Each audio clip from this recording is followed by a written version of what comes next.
वसुदेवसुतं देवं कंसचाणूरमर्दनम् देवकी परमानन्दम् कृष्णं वन्दे जगद्गुरु। मूकं करोति वाचालं पंगुं लंघयते गिरिं यत्कृपातमहं वन्दे परमानन्दमाधवम्। शङ्करं शङ्कराचार्यं केशवं बादरायणं सूत्रभाष्य कृतौ वन्दे भगवन्तौ पुनः पुनः। ईश्वरो गुरुरात्मेति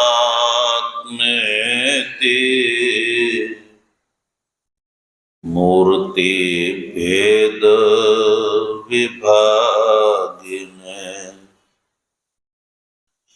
व्योमवद्व्याप्तदेहाय दक्षिणामूर्तये नमः। ओम शांति शांति शांति।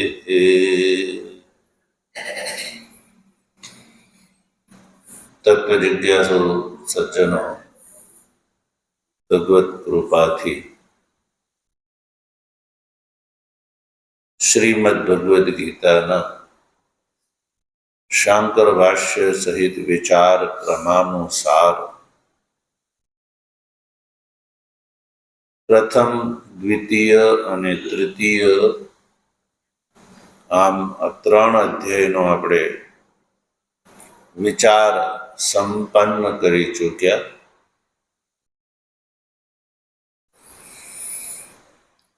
હવે પછી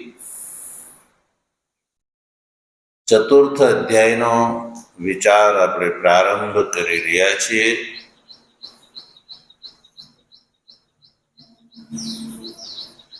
ચતુર્થ અધ્યાયના પ્રારંભનો અભિપ્રાય ભગવાન ભાષ્યકાર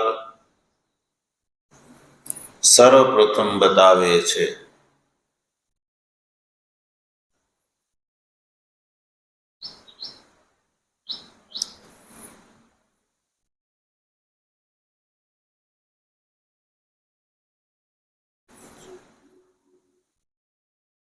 ચતુર્થ અધ્યાયમાં સર્વપ્રથમ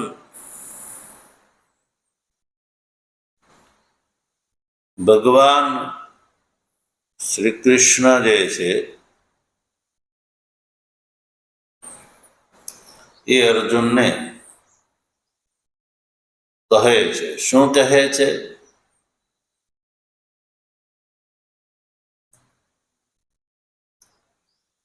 એ વાતનો ઉલ્લેખ ભગવાન ભાષ્યકાર કરે છે.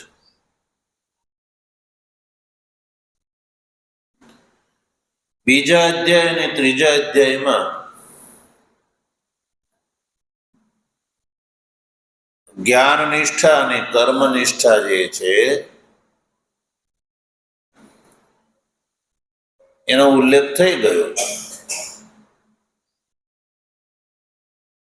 અને સંપૂર્ણ વેદાર્થ આ બે નિષ્ઠાના પ્રતિપાદનમાં જ સમાપ્ત થાય છે. તો હવે વક્તવ્ય તો કંઈ બાકી રહ્યું નહીં.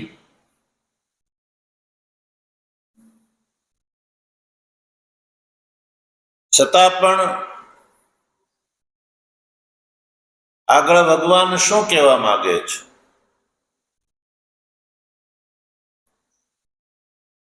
તો ભાષ્ય ટીકાકાર લખે છે કે ઉક્ત યોગસ્ય કૃત્રિમત્વ શંકા નિવૃત્તયે વંશ કથન પૂર્વિકામ સ્તુતિમ ભગવાન ઉક્તવાન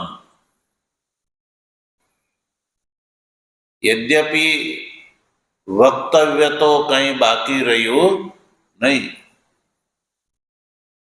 બે પ્રકારના વેદાર્થનું બંને અધ્યાય દ્વારા પ્રતિપાદન થઈ ગયું.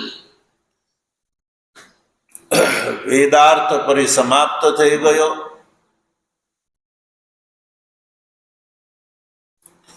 તો પછી ભગવાન શ્રી કૃષ્ણ હવે આગળ શું કહે છે? તો કહ્યું કે વંશનું કથન કરે છે. શું કરે છે? વંશનું કથન કરે છે. વંશનું કથન શા માટે કરે છે? તો કહ્યું કે બીજા અધ્યાયમાં અને ત્રીજા અધ્યાયમાં કહેલા જે યોગની વિશે, એટલે કે જ્ઞાન યોગ અને કર્મયોગ વિશે કોઈને કૃત્રિમત્વની શંકા ઊભી ન થાય. યા એવું કોઈ કહી શકે કે આ વાત તો કૃત્રિમ છે, કોઈ પારંપરિક યા વૈદિક નથી. આવી શંકા કોઈના મનમાં થઈ શકે. કૃત્રિમત્વની શંકાની નિવૃત્તિ માટે એટલે કોઈ એમ કે ભાઈ આ તો ભગવાને પોતાની ઘરની વાત કરી છે, આ વાતનો ક્યાંય પૂર્વમાં આધાર નથી, કોઈ વેદની અંદર એનો આધાર નથી, એવી જે શંકા છે એ કોઈના મનમાં ઉઠે તો એ કૃત્રિમત્વની શંકાની નિવૃત્તિ માટે ભગવાન વંશ કથન પૂર્વક સ્તુતિ કરે છે. ભગવાન શ્રી ભગવાન ઉવાચ એ દ્વારા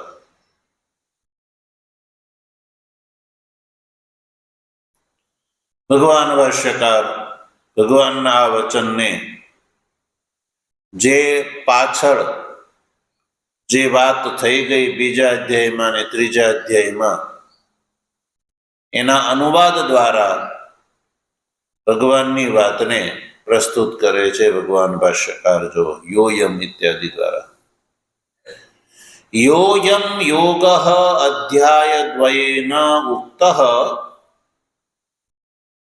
જ્ઞાન નિષ્ઠા લક્ષણ સસન્યાસ કર્મયોગ ઉપાયઃ યસ્મિન વેદાર્થઃ પરિસમાપ્તઃ પ્રવૃત્તિ લક્ષણો નિવૃત્તિ લક્ષણશ્ચ ગીતાસુ ચ સર્વાસુ અયમેવ યોગો વિવક્ષિતો ભગવતા અતઃ પરિસમાપ્તં વેદાર્થં મન્વાનઃ તમ વંશ કથનેન સ્તૌતિ શ્રી ભગવાન ઇમં ઇતિ.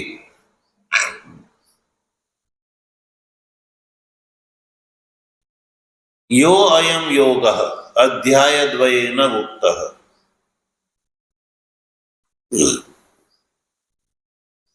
ઇમમ ઇમમ એટલે આવો. યો અયમ યોગ અધ્યાયદ્વયેન ઉક્તઃ. અધ્યાયદ્વય એટલે બે અધ્યાય. કયા કયા બે અધ્યાય? બીજો અધ્યાય ને ત્રીજો અધ્યાય. બીજા અધ્યાય અને ત્રીજા અધ્યાયની અંદર અયમ યોગ ઉક્ત. અયમ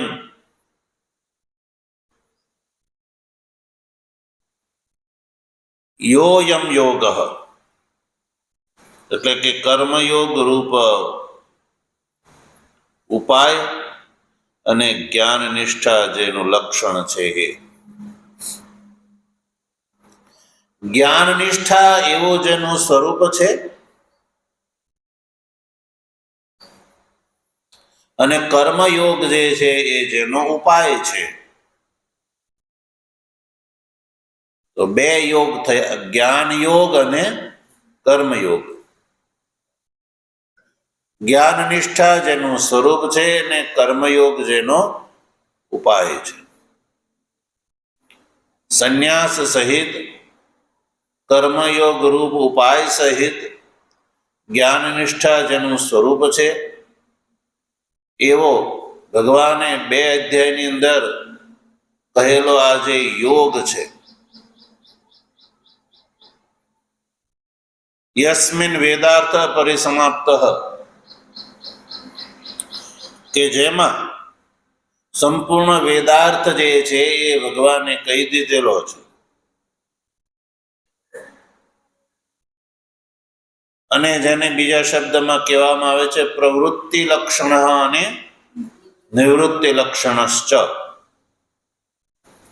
તો સંપૂર્ણ વેદના 2 જ અર્થ છે, પ્રવૃત્તિ લક્ષણ, નિવૃત્તિ લક્ષણ. પ્રવૃત્તિ લક્ષણ એટલે કર્મયોગ અને નિવૃત્તિ લક્ષણ એટલે કે જ્ઞાન યોગ.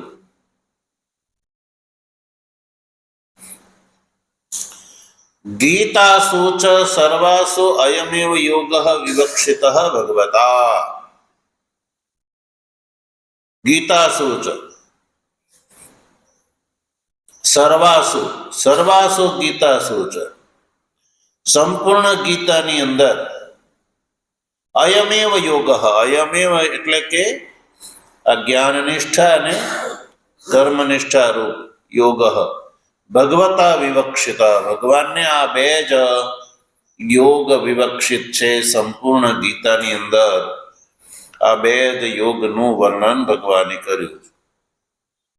બીજા અને ત્રીજા અધ્યાયની અંદર માનવ સૂત્રરૂપથી કથન અને આગળના અધ્યાયોમાં એનો જ વિસ્તાર. એટલે કોઈ એવું ન સમજે કે દ્વિતીય અને તૃતીય અધ્યાય છોડીને અન્ય અધ્યાયની અંદર કોઈ બીજી વાત કરી છે, એવું નથી.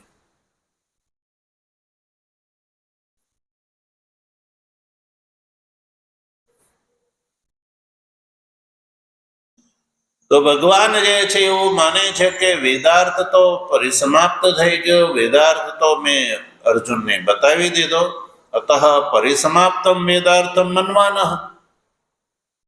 ભગવાન જે છે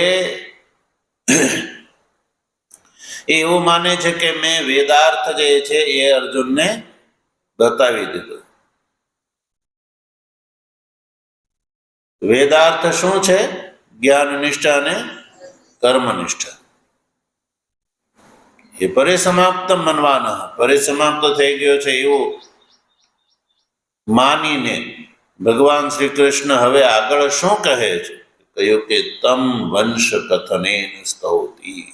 શ્રી ભગવાન તો હવે એ જે યોગ છે, વેદાર્થ છે, પ્રવૃત્તિ લક્ષણ અને નિવૃત્તિ લક્ષણ રૂપ જે આ યોગ છે, જેમાં સંપૂર્ણ વેદાર્થ પરિસમાપ્ત છે, જેનો બીજા અને ત્રીજા અધ્યાયમાં વર્ણન ભગવાન કરી ચૂક્યા. તમ વંશ કથનેન સ્તુતિ, એ યોગનું વંશ કથન દ્વારા ભગવાન એની સ્તુતિ કરે છે. વંશ કથન, વંશના કથનથી વિદ્યાની સ્તુતિ થાય છે કે ભાઈ આ વિદ્યા જે છે એ કોઈ સામાન્ય નથી. આ વંશ પરંપરાથી અનેક મહાપુરુષોએ આને ધારણ કરેલી છે. એટલે વિદ્યાની ભગવાન સ્તુતિ કરે છે અને સ્તુતિમાં વંશના કથનનું વર્ણન, વંશનું કથન કરે છે. બૃહદારણ્યક ઉપનિષદની અંદર પણ આ વાત જોવા મળે છે. મધુકાંડાદિમાં વંશ કથનનું વર્ણન જોવા મળે છે. અને વંશના કથનથી પ્રામાણ્ય બોધ થાય છે. શું થાય છે? પ્રામાણ્ય બોધ, કે ભાઈ આ જે વિદ્યા છે એ પ્રમાણભૂત વિદ્યા છે. કોઈ નવી વિદ્યા યા પહેલા નહોતી અને કોઈ એનો આવિર્ભાવ કર્યો એવી આ વિદ્યા નથી. આજકાલ લોક જે છે આ વાતને નહીં સમજવાના કારણે કોઈ એવું કે આ વાત તો પહેલા કોઈને ખબર જ નહોતી.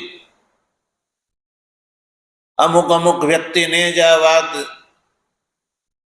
જાણતા હતા, એ પહેલા તો કોઈને ખબર જ નહોતી.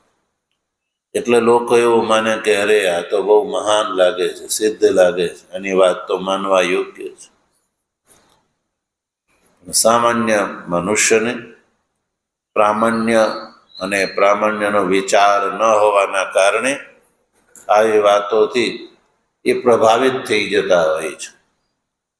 આવી વાત કરવાથી સામાન્ય મનુષ્ય જે છે એ પ્રભાવિત થઈ જાય છે.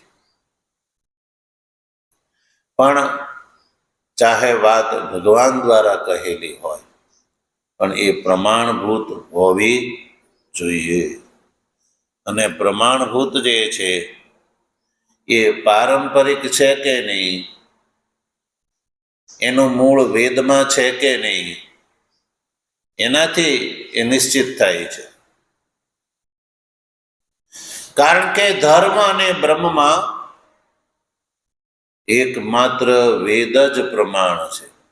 અન્ય કોઈ પણ પ્રકારથી ધર્મ અને બ્રહ્મનું વર્ણન યા સ્વરૂપ શું છે એ કહી શકાય નહીં. એટલે ભગવાન શ્રી કૃષ્ણ પૂર્વ અધ્યાયોમાં જે જ્ઞાન નિષ્ઠા અને કર્મનિષ્ઠા આ બે જે નિષ્ઠા બતાવી, યા કહો કે આ બે પ્રકારના જે યોગ બતાવ્યા, એ બંને પ્રકારના યોગની ભગવાન જે છે એ સ્તુતિ કરે છે, વંશ કથન પૂર્વક સ્તુતિ કરે છે. એટલે પહેલા વંશનું કથન કરે છે. વંશના કથનથી આ વિદ્યાની સ્તુતિ થશે કે આ વિદ્યા મહાન છે. તો પ્રથમ શ્લોક દ્વારા ભગવાનની સ્તુતિ છે. જો પ્રથમ શ્લોકમાં આપણે ઉચ્ચારણ કરીએ, ઇમં વિવસ્વતે યોગમ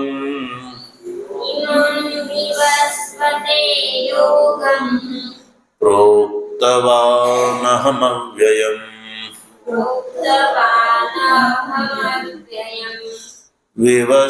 વિવસ્વાન્મનવે પ્રાહ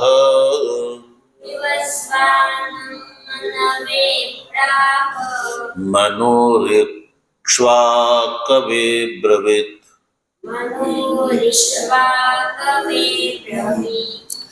આ પહેલા અધ્યાયનો ક્રમ બતાવ્યો. અથ ચતુર્થોધ્યાય.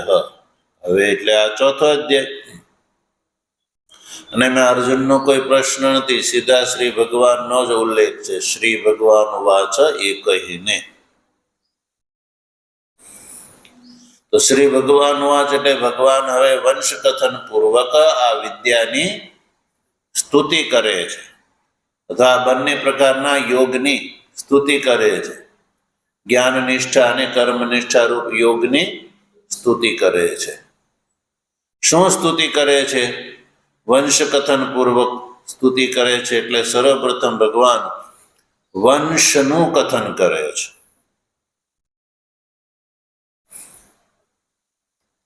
તો પ્રથમ શ્લોકનું આપણે ઉચ્ચારણ કર્યું. હવે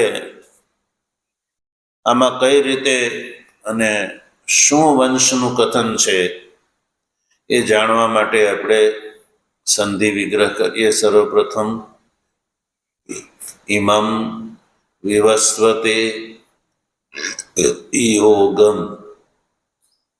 પ્રોક્તવાન અહમ અવ્યયમ વિવસ્વાન મનવે પ્રાહ મનુરિક્ષ્વાકવે બ્રવીત. એમાં છે ને મનુહુ ઇક્ષ્વાકવે અબ્રવીત, આ ત્રણ પદ છૂટા પડશે. મનુઃ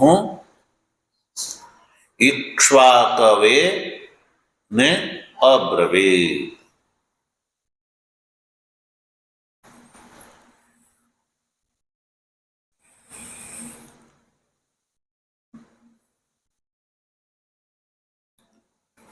અને ક્રમમાં બેસાડીએ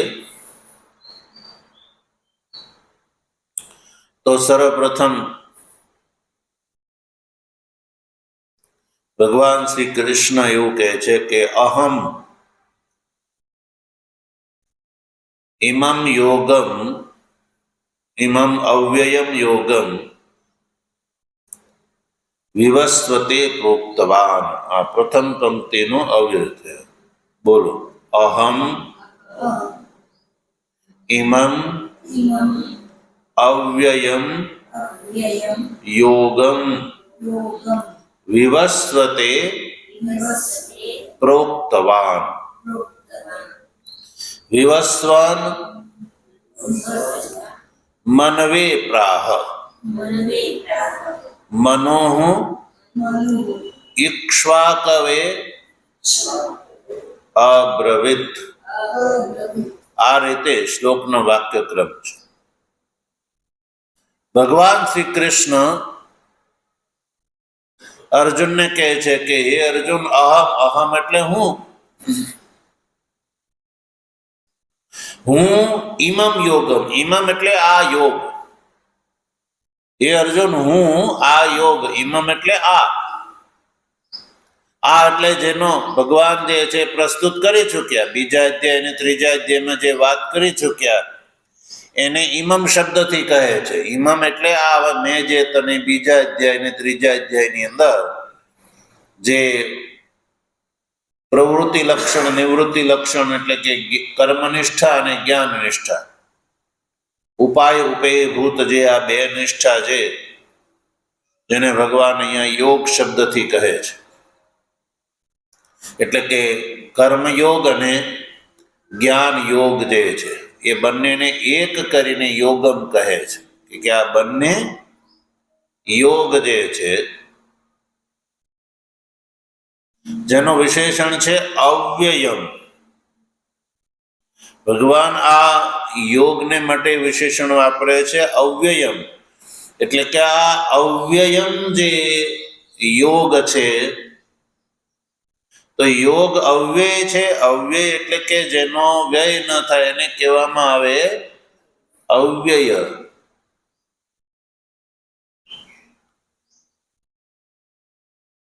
તો આ જે યોગ છે એનું ફળ અવ્યય છે. અવ્યયમ એ વિશેષણનો પ્રયોગ કરવા પાછળનું કારણ છે અવ્યય ફળ દેવા વાળો હોવાથી ભગવાન શ્રી કૃષ્ણ આ જે યોગ છે એને માટે અવ્યય શબ્દનો પ્રયોગ કરે છે. એટલે કે હે અર્જુન, આ જે અવ્યય, ઇમમ અવ્યય યોગમ, આ જે અવ્યય એટલે અવ્યય ફલક આ જે યોગ છે, અહમ વિવસ્વતે પ્રોક્તવાન.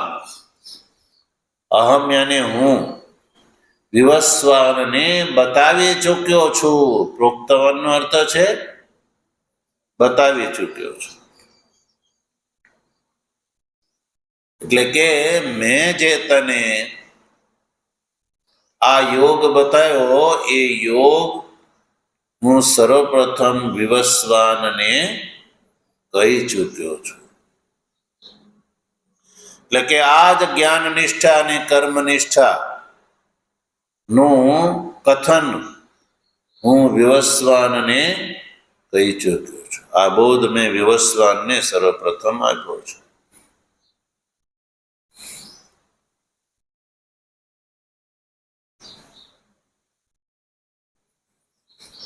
વિવસ્વાન કોણ છે ભાઈ? તો વિવસ્વાનનો અર્થ છે અહીંયા આદિત્ય. શું છે? આદિત્ય. ભગવાન ભાષ્યકાર વિવસ્વતે જે છે એને માટે શબ્દ પ્રયોગ છે આદિત્યાય. ચતુર્થી વિભક્તિ છે. કઈ છે? ચતુર્થી. આદિત્યાય એટલે વિવસ્વતે. વિવસ્વતે એ ચતુર્થી વિભક્તિ છે. આદિત્યને, હું આ જે યોગ છે એ હું આદિત્યને કહી ચૂક્યો છું. ક્યારે? સર્ગાદૌ, સર્ગના પ્રારંભમાં. આ જે વર્તમાન સર્ગ છે એ સર્ગનો પ્રારંભ, આદૌ એટલે પ્રારંભમાં. મેં આ યોગ વિવસ્વાનને કયો હતો. પ્રોક્તવાન એટલે હું કહી ચૂક્યો છું. વિવસ્વાનને સર્ગના પ્રારંભમાં હું આ યોગ કહી ચૂક્યો છું. એટલે જ્ઞાન નિષ્ઠા ઉપેય અને કર્મયોગ જે છે એ ઉપાય.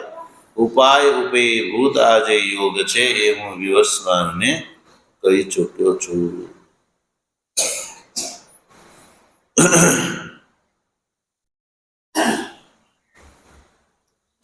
પછી આગળ વિવસ્વાને પછી પરંપરા આગળ વધારી. વિવસ્વાન મનવે પ્રાહ. ભગવાન કહે છે કે હે અર્જુન, એ વિવસ્વાને આ યોગ જે છે એનો ઉપદેશ મનુને કયો. કોને? મનુને. વિવસ્વાને આ યોગ જે છે એ મનવે પ્રાહ એટલે મનુને કહ્યો. મનુએ કોને કહ્યો? તો કયો? મનુ ઇક્ષ્વાકવે અબ્રવીત.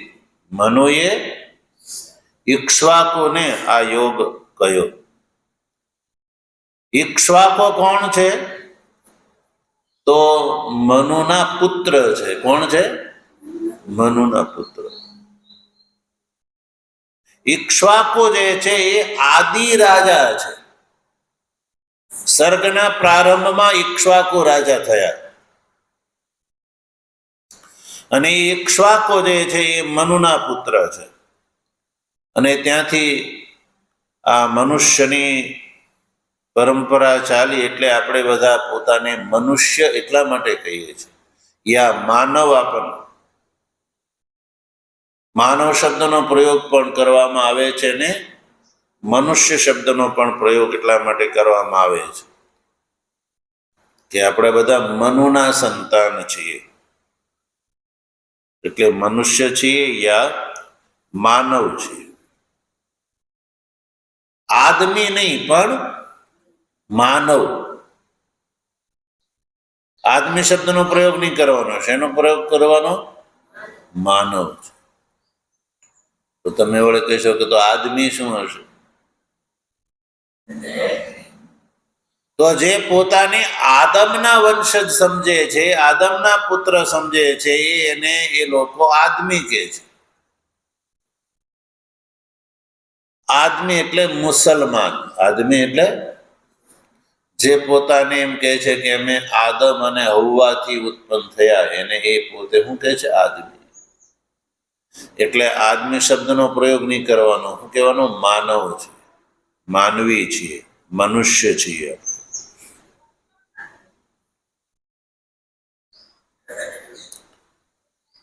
એટલે વિવસ્વાને મનુને કહ્યો ને મનુએ ઇક્ષ્વાકોને આ યોગ જે છે એ કયો.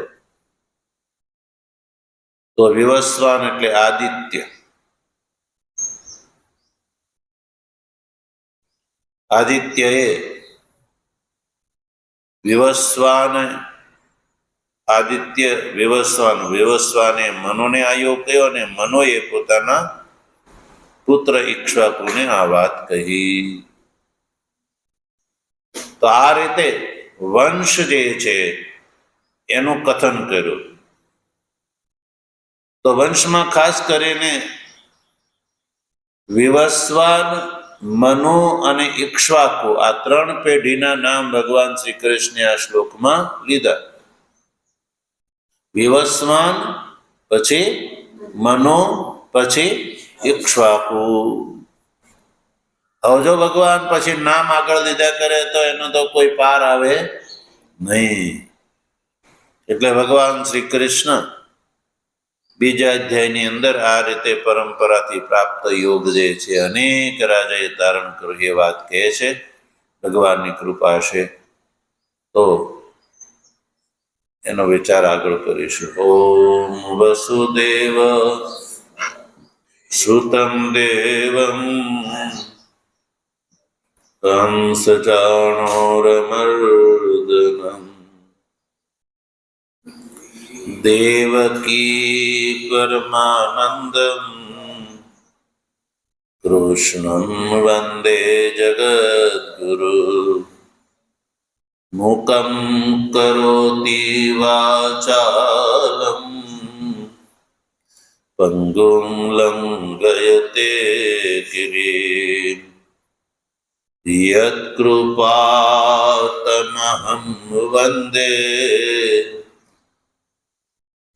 પરમાનંદમાધવમ શંકરં શંકરાચાર્યં કેશવં બાદરાયણં સૂત્રભાષ્યકૃતૌ વંદે ભગવन्तૌ પુનઃ પુનઃ. ઈશ્વરો ગુરુરાત્મેતિ મૂર્તિભેદ વિભાગિને